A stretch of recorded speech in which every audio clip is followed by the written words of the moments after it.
बदला लेने की आग में जलती सेना आगे बढ़ रही थी। उनका लक्ष्य था काली चींटियों के साम्राज्य को ध्वस्त करना। लाखों सैनिकों से बनी यह विशाल सेना किसी भी कठिनाई से नहीं रुकती। जहां पहुंचती वहीं शिकार करती और उसी से अपना पेट भरती। उनका पूरा अभियान युद्ध से भोजन की रणनीति पर चलता था। एक बार एक मासूम प्रेइंग मैंटिस ने केवल जिज्ञासा से उनकी ओर देखा, लेकिन अगले ही पल चींटियों ने उसे घेर लिया और उसका सिर धड़ से अलग कर दिया। लेकिन इससे भी खतरनाक दुश्मन उनका इंतजार कर रहा था, एक जहरीला हजार पैरिया। जैसे ही एक सैनिक चींटी की मूंछ उससे टकराई, वह तुरंत पीछे हट गई। पूरे दल को संदेश मिल गया कि सामने वाला जीव जहरीला है और उसे छूना खतरनाक होगा।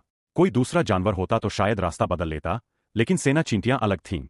उन्होंने एक अनोखी रणनीति अपनाई, जिंदा दफनाने की।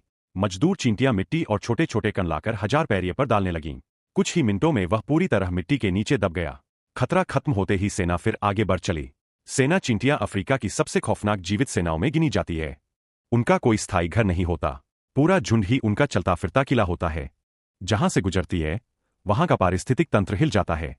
बाहरी घेरे में सैनिक चींटियां पहरा देती है। उनका काम केवल सुरक्षा करना होता है।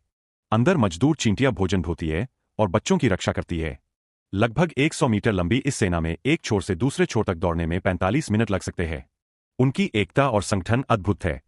हजारों चींटियां मिलकर अपने शरीरों से ऐसा किला बना देती है, लेकिन दूसरे जीवों के लिए वे मौत का दूसरा नाम है। एक विशाल बिच्छू जब गांव में घुसने की कोशिश कर रहा था, तभी उसका सामना सेना चींटियों से हो गया। उसने अपना जहरीला डंक उठाया, लेकिन उसे मौका ही नहीं मिला। सैकड़ों चींटियां एक साथ उस पर टूट पड़ी। उन्होंने सीधे हमला नहीं किया, बल्कि उसके पैरों के जोड़ों, पंजों और डंक को जकड़ लिया। 30 सेकंड से भी कम समय में बिच्छू पूरी तरह असहाय हो गया। फिर उसे टुकड़ों में बांटकर व्यवस्थित ढंग से अपने शिविर में ले जाया गया। लेकिन आखिर यह सेना इतनी संगठित कैसे है? इसका श्रेय जाता है उनकी रानी को।